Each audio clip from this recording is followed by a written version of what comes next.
कि सुदूर गांव में अगर कोई बच्चा जन्म लेता है तो उसके मस्तिष्क में ऑक्सीजन की कमी हो जाने के कारण उसको बोलते हैं बर्थ एस्पेक्सिया, जन्मजात ऑक्सीजन की कमी। तो उस कमी से क्या होता है कि ब्रेन डैमेज हो जाता है, और उस ब्रेन डैमेज होने के बाद बच्चे में आप लोग देखते होंगे कि बहुत सारे बच्चे अपंग होते हैं, बाद में चलने फिरने और मानसिक उसका विकास सही से नहीं हो पाता है। इसके लिए हमने समुचित व्यवस्था की है कि वैसे बच्चों को बचाया जाए, क्योंकि वैसे बच्चे जो हैं वो आर्थिक रूप से ही नहीं, इस अपने भारत के विकसित देश होने में उनका योगदान होना चाहिए। वो बच्चे के बारे में माँ जो पढ़ी लिखी नहीं होती उसको कुछ पता नहीं होता है कि हमारे बच्चे को उल्टी क्यों हो रहा है, हमारे बच्चे को लूज मोशन क्यों हो रहा है, कुपोषण हो जाता है। उनको ये पता नहीं कि क्या डाइट देना। और नई टेक्नोलॉजी को लेकर डॉक्टर साहब आए हैं। डॉक्टर साहब को भविष्य की बहुत सारी शुभकामनाएं। और जैसा मुझे जानकारी है, डॉक्टर साहब काफ़ी सिद्धस्थ डॉक्टर हैं और अच्छे जगह कार्य करके आए हैं। लोग हैं जो गांव के ऐसे अनएजुकेटेड पीपल हैं जो कि समझते नहीं हैं, उनका मैं दोनों तरीके से हेल्प करूंगा। मैं एक सही डायरेक्शन भी दिखाऊंगा, सही उचित इलाज भी करूंगा और उचित दर पे इलाज करूंगा। पीएन राय सर के द्वारा जो है आज सुदीक्षा अस्पताल का उद्घाटन हुआ, जहां देख सकते हैं तमाम अत्याधुनिक मशीनों के द्वारा जो है नवजात शिशु और बच्चों के लिए जो है ये सब फैसिलिटी दी गई है। और किस तरह से देख सकते हैं बहुत सारे फैसिलिटी दी गई है। तो जो छोटे छोटे बच्चे हैं, बीमार ग्रस्त हैं, जो समय से पहले पैदा ले लिए या फिर उनके में ऑक्सीजन की कमी है, तो ये सब फैसिलिटी है। 10 बेड की सुविधा के साथ देख सकते हैं पूरा ये लैस है। इनका होटल के पीएन राय सर हैं, इनके द्वारा जो है आज ये अस्पताल जो है बेगूसराय जगत के लिए और आसपास के लोगों के लिए खोला गया है। सुदीक्षा हॉस्पिटल है, जहां पर देख सकते हैं NICU की सुविधा है, हर एक सुविधा है। और हम विस्तार से इनसे जानते हैं क्या कुछ अलग है इनके इस अस्पताल में आज के मरीजों के लिए। सबसे पहले बहुत बहुत बधाई इस अस्पताल के लिए सर। आपका भी बहुत बहुत धन्यवाद। व्यवस्था बेगूसराय हेल्थ के मामले में बहुत आगे है। पटना के बाद अगर कोई सबसे विकसित हेल्थ मामला में है, हेल्थ के मामले में जगह है तो वो बेगूसराय है। तो उसमें अपना एक अस्पताल है जो एड ऑन कर रहा है उस हेल्थ मामले को और आगे बढ़ाने की कोशिश कर रहा है, जिसमें नए इक्विपमेंट्स, नए डॉक्टर्स, नई ऊर्जा और नए लोग, इन सब लोगों का मिलन है। और इससे ये सुदीक्षा हॉस्पिटल में मैंने जो अपनी व्यवस्था की NICU की, उसमें नए इक्विपमेंट्स हैं।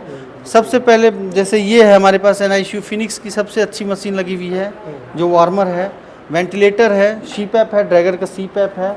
और उस पर बच्चे को जो आज के डेट में क्या होता है कि सुदूर गांव में अगर कोई बच्चा जन्म लेता है तो उसके मस्तिष्क में ऑक्सीजन की कमी हो जाने के कारण उसको बोलते हैं बर्थ एस्पेक्सिया, जन्मजात ऑक्सीजन की कमी।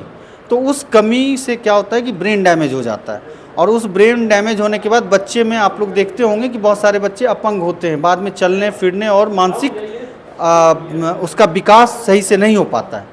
इसके लिए हमने समुचित व्यवस्था की है कि वैसे बच्चों को बचाया जाए, क्योंकि वैसे बच्चे जो हैं वो आर्थिक रूप से ही नहीं, इस अपने भारत के विकसित देश होने में उनका योगदान होना चाहिए। इसके लिए उनको माइंड से बहुत प्रबल रहना पड़ेगा।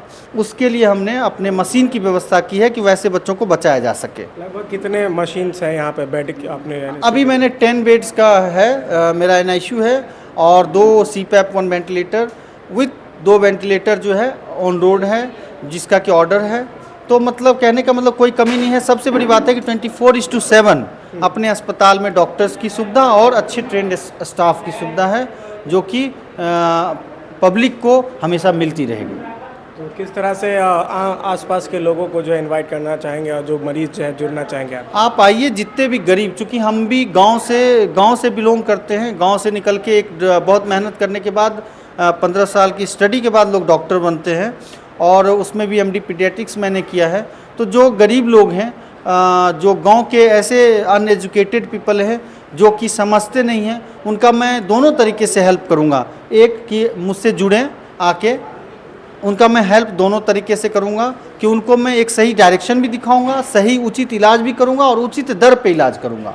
मैं तीनों चीज़ दूंगा, जिससे कि उनकी आर्थिक स्थिति भी बनी रहे और उनको सही डायरेक्शन भी मिलता रहे। अगर मान लीजिए कोई लाइलाज बीमारी है और उसमें कोई 2 लाख 3 लाख 4 लाख खर्चा करते जा रहा है और वो इलाज नहीं है, या कहाँ जाना है उसको नहीं पता है, तो वो भी समुचित व्यवस्था करूँगा कि आपको सही डायरेक्शन मिले, सही इलाज मिले, और अगर वो इलाज वाली बीमारी है तो उसका समुचित इलाज मैं यहीं कर दूं, पटना आपको जाना ना पड़े। चलिए, बहुत बहुत बधाई हो आपको नए अस्पताल के लिए। थैंक यू सो मच आपको भी कि आपने अपना कीमती वक्त आपने भी दिया हमारे लिए, और स्वागत है आपका। और ये बाहर शहर में पढ़ाई किए हैं, मेहनत करके अपने छोटे से जगह से मेहनत करके बढ़ते बढ़ते स्ट्रगल करके इस जगह के पे आके इन्होंने हॉस्पिटल खोला, और नए नए मशीन इनका इन्होंने यूज किया ताकि हमारे छोटे छोटे नवजात शिशु को दिक्कत ना हो। और जो एक माँ अनपढ़ माँ आती है, अगर हमारे एरिया में कोई अनपढ़ माँ होती है, उसको ये भी पता नहीं होता है कि हमारे बच्चे को क्या ज़रूरत है, तो हमारे डॉक्टर साहब, हमारे उनके स्टाफ वो सिखाएंगे उनको कि आपको इसकी ज़रूरत है। वो बच्चे के बारे में माँ जो पढ़ी लिखी नहीं होती उसको कुछ पता नहीं होता है कि हमारे बच्चे को उल्टी क्यों हो रहा है, हमारे बच्चे को लूज मोशन क्यों हो रहा है, कुपोषण हो जाता है। उनको ये पता नहीं कि क्या डाइट देना है हमारे बच्चे को। आपका क्या नाम है? मैं सीमा ठाकुर हूँ। मैं सीमा ठाकुर। तो उनको ये पता नहीं होता है कि हम अपने बच्चे को क्या खिलाएं, क्या पिलाएं।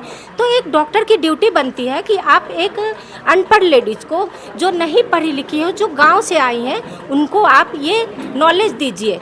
तो ये एक डॉक्टर की ड्यूटी है। और जो माँ रोते हुए आती है, वो हंसते हुए अपने बच्चे को गोद में लेके जाती है। इससे बड़ी बात तो और कुछ नहीं हो सकती है। और ये गाँव से जुड़े हैं, समाज से जुड़े हैं। एक डॉक्टर होता है सबकी सेवा करने के लिए होते हैं, वो भगवान का रूप होते हैं। तो वो गांव से, समाज से जो जुड़े हैं, तो वो उनका दर्द समझते हैं। यही हम इनकी खासियत है। डॉक्टर साहब को बहुत बहुत शुभकामनाएं। उन्होंने नया सेटअप लाया है, और नवजात बच्चों में यहाँ बहुत सारी ऐसी चीज़ें हैं जिनकी ज़रूरत थी, बहुत सारी मशीनरीज़ की ज़रूरत थी इस शहर को, और नई टेक्नोलॉजी को लेकर डॉक्टर साहब आए हैं। डॉक्टर साहब को भविष्य की बहुत सारी शुभकामनाएं हैं। देखिए, सिटी हॉस्पिटल के डायरेक्टर अभिराम जी हैं यहाँ पर, क्या कहना चाहेंगे आज अस्पताल का उद्घाटन को लेकर? डॉक्टर PN राय जी को बधाई की इतना सुंदर व्यवस्था यहाँ जो बेगूसराय में, इससे बेगूसराय और आसपास के ज़िले के वासियों को काफ़ी लाभ मिलने जा रहा है आगे। और जो लोग पटना, दिल्ली इलाज के लिए जाते थे, अब वो सारी व्यवस्था यहीं बेगूसराय में हो जाएगी। तो बधाई देना चाहेंगे इनको? बिल्कुल, डॉक्टर साहब को बधाई। और जैसा मुझे जानकारी है, डॉक्टर साहब काफ़ी सिद्धस्थ डॉक्टर हैं और अच्छे जगह कार्य करके आए हैं। इससे तमाम लोगों को फ़ायदा होगा। सुदीक्षा हॉस्पिटल का उद्घाटन हुआ, उद्घाटन को लेकर क्या कहना चाहते हैं? देखिए, डॉक्टर साहब हमारे जो हैं किसी परिचय के मुहताज नहीं हैं, बहुत ही कुशल डॉक्टर हैं, और हम लोगों के सहयोगी करते रहे हैं। हम हैं स्कूल लाइन से, सेंट महावीरा किंडरगार्टन मेरा स्कूल है, और जब कभी भी हमारे बच्चे को देखने का भी वचनबद्ध हैं, देखते हैं। सबसे बड़ा चीज़ है कि ये जो डॉक्टर हैं बहुत ही नया डॉक्टर हैं, और नया चीज़ जो है सो आधुनिकता को जो है सो लेके आती है। पुराने डॉक्टर को आज भी पढ़ना पड़ता है, लेकिन ये जो नया डॉक्टर हैं तो अभी नया नया चीज़ को सीख के आए हैं। परमानंद जी को हम बेहतर तरीके से जानते हैं। इन्होंने दिल्ली में भी अपना शिक्षा दीक्षा जो ट्रेनिंग जो होता है बच्चों को, लगातार 6 साल इन्होंने दिया है, और ज़िला में ये कुछ काम करना चाहते हैं चिकित्सा के माध्यम से। और काली स्थान के बगल में इनका क्लिनिक है। माता रानी काली माता से हम यही आशीर्वाद प्राप्त करेंगे कि इनका क्लिनिक चले, ये खूब आगे बढ़े। मैं सबसे पहले हॉस्पिटल खुलने में प्रशंसा व्यक्त कर रहा हूँ और खुशी जाहिर कर रहा हूँ कि हॉस्पिटल चले। ये यहाँ पर जो बच्चों का हॉस्पिटल है, वो एक बेहतर डॉक्टर आने के बाद बेगूसराय का चिकित्सा के क्षेत्र में विकास होगा। बहुत बधाई और शुभकामना। युवा ही क्षेत्र का विकास करता है। हमारे डॉक्टर साहब अभी युवा हैं, और बेगूसराय शहर में अभी इनका क्लिनिक का उद्घाटन हुआ है, तो हमें इन पे पूरा विश्वास और भरोसा है जो ये इस क्षेत्र में अच्छा करेंगे। अच्छा इलाज हो, गांव समाज से जुड़े हुए हैं, अपने स्तर पे काम करें, बढ़िया काम करें। का पता है काली स्थान के पास BP स्कूल से थोड़ा पहले सुदीक्षा हॉस्पिटल, वहाँ आकर आप कंसल्ट कर सकते हैं। डॉक्टर साहब से यहाँ पर बात कर सकते हैं। यूनियन बैंक के सामने इनका अस्पताल है। तो बेगूसराय में स्वास्थ्य एपिसोड में अभी हम आए हुए थे सुदीक्षा अस्पताल, जिसका शुभारंभ आज से हो गया है।